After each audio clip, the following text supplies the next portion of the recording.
Hey guys, welcome back to my channel and for another quick watch video. This is actually going to be a really short video. Just want to do a quick little explanation of the different types of watch movements out there.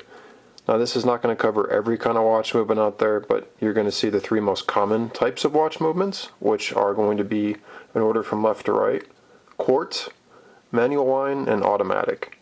So for those of you unfamiliar with what these terms mean, allow me to explain them to you.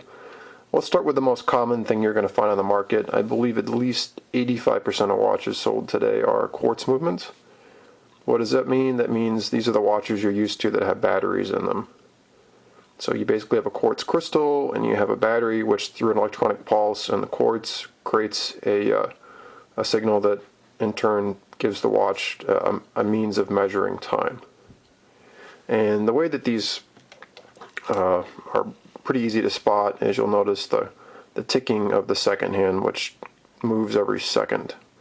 It moves once a second. Now there are quartz watches that are smooth sweep, i.e. they don't tick like this, but majority of them are like this. This one, as you can see, actually has the battery exposed on the back. It's a swatch thing. Quartz watches, again, most common thing on the market. They're run on battery power. The battery has to be changed, I believe, anywhere from 3 to 10 years depending on the battery that they have. They tend to be very reliable in terms of timekeeping, and they tend to by far keep better time than manual and automatic watches. In general, this is not always true, but in general. The problem with quartz watches is that if the battery ever leaks, it can corrode the circuit board and basically ruin the watch, i.e. the movement itself is susceptible to irreparable damage, and basically you have to throw the watch out. They tend to be very cheaply made and mass produced, so if you're really into horology, people into watches tend to avoid quartz watches. I own a few just because I like the way they look, but it's not something that I would say watch connoisseurs, if you want to put yourself in that group, really are proud of. They're kind of considered basic cheap watches for the masses. Not something that watch collectors tend to get around. Like I said, own some. I don't cast any judgment, but just be aware of that too. Again, they're basic rudimentary timekeepers. They keep great time. They come in all sorts of shapes and styles. And again, if you're looking for something relatively affordable that keeps really good time, that you're not concerned about having to replace at some point, they're great watches.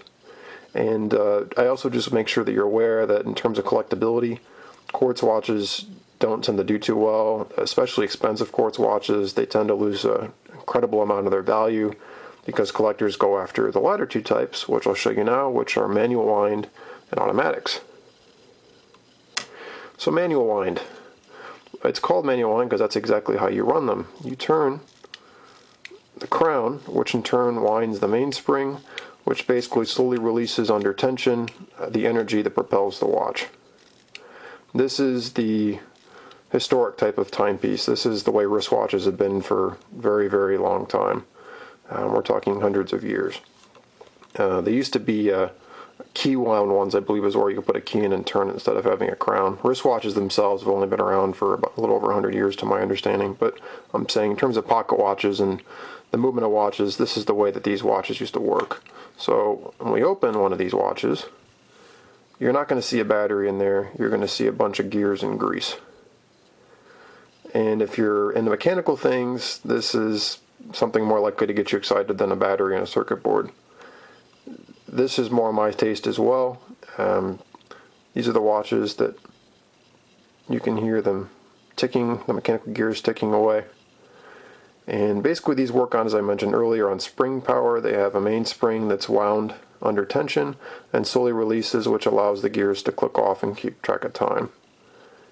And it's called manual wind because the spring will eventually fully expand and you have to wind it back in to allow it to re-release tension to power the watch. These watches tend to be they're very simple. In general, however, there are some very complex manual wind watches. This one is an old-fashioned chronograph. And they tend to be pretty reliable. They do need to be serviced. So a quartz watch, you just replace the battery every couple of years. These watches require lubrication to keep them effectively running. And they're actually very similar to the last watch I'm going to show you, which is what they call an automatic watch. So an automatic watch, most automatics you can wind from the crown as well, but the other way that the springs get wound is through what they call a rotor. So if we remove the case back of this automatic watch, you'll see inside we have our gears, as we did on the other manual wind, but you'll also see we have this rotor.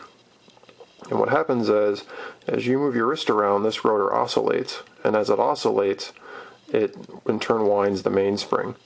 So when you wear an automatic watch, it actually keeps itself wound. Now when you sit the watch down on a table and leave it for a couple of days, it will stop running because you're not applying any sort of a force to keep the spring wound. And that's actually one of the things that a lot of people that transition from a quartz watch to a manual wind or automatic watch notice is a couple days later, when they haven't worn their watch, they realize the watch stopped ticking. Well, in the case of a manual wind watch, it's because they need to wind the mainspring, and in the case of an automatic watch, they can wind it with the crown, or they need just to wear it on the wrist for a little bit and shake it a little bit and give it a good charge on the mainspring. So if you're not wearing these watches all the time and you leave watches in a drawer for a couple weeks at a time or even a couple days at a time, you may not like automatic and manual wind watches because you're going to have to wind them every time you take them out to reuse them, and that also means that you're going to have to reset the time. So a quartz watch, you put a new battery in it, you set the time, you're good to go for several years.